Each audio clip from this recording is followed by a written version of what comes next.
this is Roger Green, host of the Surfing the Next Tsunami podcast. This weekend, we are offering 5 conversations from Season 3, Episode 50, our discussion with representatives of the patient and patient advocacy communities, plus, from the Vault, my interview earlier in the year with biohacker par excellence and best-selling author Dr. Marcus Ranney. Toward the end of the previous conversation, I asked for awareness about digital therapeutics. This conversation starts with Robert Mitchell-Thain, choosing instead to discuss a comprehensive patient support tool that the PBC Foundation has built for its patients. This tool has sections on disease information, self-care, and ways the foundation can improve service to the patient, and it's been fairly widely adopted within this ultra-orphan disease community. Robert describes each of the 3 elements in slightly greater detail. Wayne Eskridge raises a series of practical questions about digital therapeutics, focusing on how they'll be approved, prescribed, and paid for. And then Robert returns to discuss the PBC Foundation tool again, noting that it's free and that it has the ability to generate patient-centric data for presentations to medical societies and whoever else can utilize it to improve patient self-care and experience. He also notes that apps and other support tools are pivotal in what he terms as psychological warfare against major food manufacturers who offer treatment-defeating choices to patients all day, every day. From there, I asked the group to describe their greatest successes in the past year. As this conversation ends, Wayne is discussing the Wellness League, project in development to provide local groups with tools they can tailor to their service populations and teach them about NAFLD and NASH. And Mike Betel discusses having the Fatty Liver Alliance recognized as a charity by the Canadian tax authorities and what that means for its credibility inside Canada. Patient advocates are, by their nature, disruptors and change agents, so it's not surprising that this conversation moves so fast and includes so many bold statements and shifts in direction. Listen, enjoy, learn, and when you're done, join the dialogue in our LinkedIn discussion group. Robert Mitchell-Thain.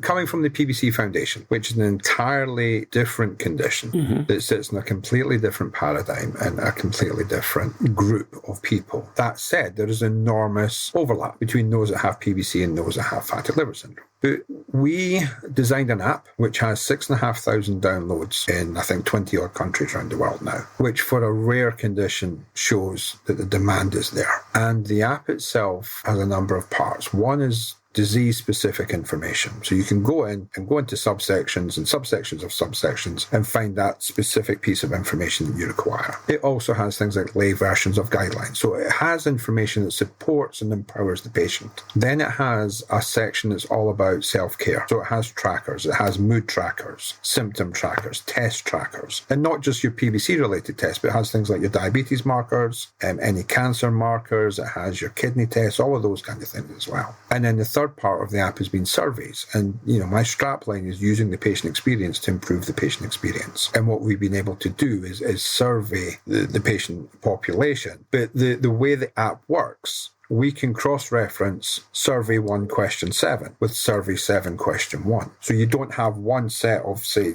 for example, a tool like SurveyMonkey, where you have one standalone survey. You're able to look longitudinally at the patient's journey. There are definitely aspects of that where the patients have felt more empowered, more informed, and better able to take control of their condition. Combine that with the fact that in the last, say, 5 years, the place of the patient advocacy cohort within the entire medical field has been greatly enhanced. And this is down to people like Michael and Wayne and Donna and people like that who have been disruptors, who have come in, some more politely than others, and made sure that the patient advocate was at the table. And that's been enormously important. And that's brought these kind of tools to the fore and has brought the importance of the patient experience, the patient knowledge, and the expertise of living with a condition into these types of conversations. Wayne Eskridge. I don't think I quite understood your question, Roger, and that's a great discussion by Robert. Those kind of tools, the ones that can be actually billed for, paid for, are, I think, an absolute certainty to come and be important parts of the regimen. The questions will be, what do you have to go through for a patient to be able to use them? Do you have the gatekeepers? Where is the gatekeeper? Does the patient have the right themselves to order this and get it paid for? Does it have to be as a result of a doctor visit or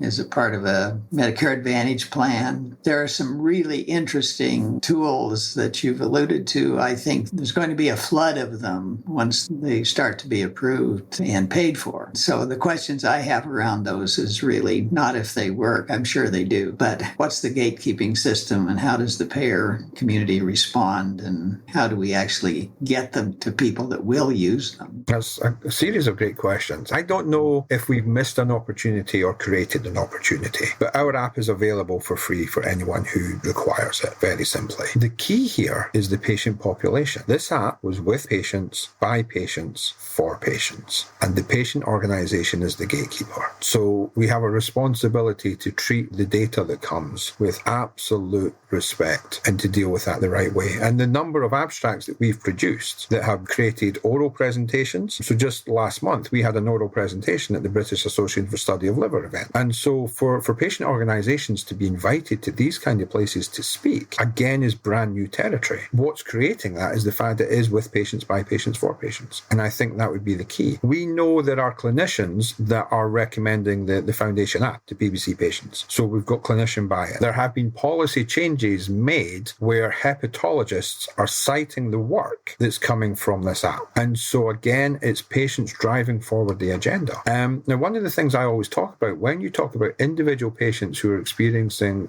some form of the fatty liver spectrum is that each and every single one of us is engaged in psychological warfare. When you look at the big companies that are producing their processed foods and their sugar drinks and all of these kind of things that we have to overcome, when we have to stand in a petrol station, or gas station, we're in the queue and we're faced with a barrage of chocolate. And so it's more than just industry that have the answers. We as a patient population need to support the patient population in that journey. And I think apps like this and that kind of empowerment, from what I've seen and from what the experience has been for us, is enormously powerful in changing that journey. I'm going to use that question to jump into a slightly different direction that actually is in the outline. There's actually a great old story about Kaufman and Hart, who wrote most of the Marx Brothers plays, being backstage at one of them, and Kaufman being in a side conversation with someone, turning around and say, wait a second, I think I just heard one of my lines, because they were so well known to ad-lib. So I'm going to use that as my jumping off point to actually go back to at least one question in the agenda. And Robert, you may have kind of answered this already, so I'm going to look to Michael and to Wayne first, and Louise to actually jump in with some questions and response. Something that you've accomplished in the last year, consistent with the charter of your organization, that you consider its most compelling success. We did a soft launch on a project we call the Wellness League a few months ago. We're still in very early stages with this, but it's designed as an ecosystem for the nonprofit community. And we were looking at the challenge of how do you take information out into the community and affect the lives of people on the ground. We're very much on the ground oriented, down where the mud and the blood is. We don't really do much in the way of policy, but how do you do that? And one of the resources that's out there are the thousands of small nonprofits that have real community bases and real community experience, but they don't have the ability to have sophisticated tool sets and the kind of support that you would have as a larger service organization. So we've structured the Wellness League to provide to the local community groups a rich tool set that is locally based, that gives them the ability to connect their patients, their community to local services easily, and yet become part of the larger national population. Our goal is to help mobilize the local resources in ways that they become a bigger force nationally because they can communicate from a common platform. And so the Wellness League is an offer to them to collaborate with us. Our goal would be to hook up 10,000 local health-related nonprofits to the Wellness League as a community-based function. Okay, Mike? Mike Betel. We began, I mentioned earlier, the Fatty Liver Alliance just in June 2021. So one of the goals that we wanted to accomplish, which is different from what Wayne was talking about because we're a step behind, was to actually get the charity status. In Canada, becoming a registered charity is a big deal. The Canada Revenue Agency takes it very seriously because you can give out tax receipts. So they need a lot of information and a lot of history. So I'm personally very proud that we had an entire year. We did over 50 of these fireside chats, and as what you guys all know about. I think some of that and the information that we've been sharing with key opinion leaders has made a difference. And so all of that was part of the review process to see who you are. So I'm really happy that we're at that stage now, and we can actually start to, which is working already, to bring in donations so that we can do some of the other things things that we want to do on our list.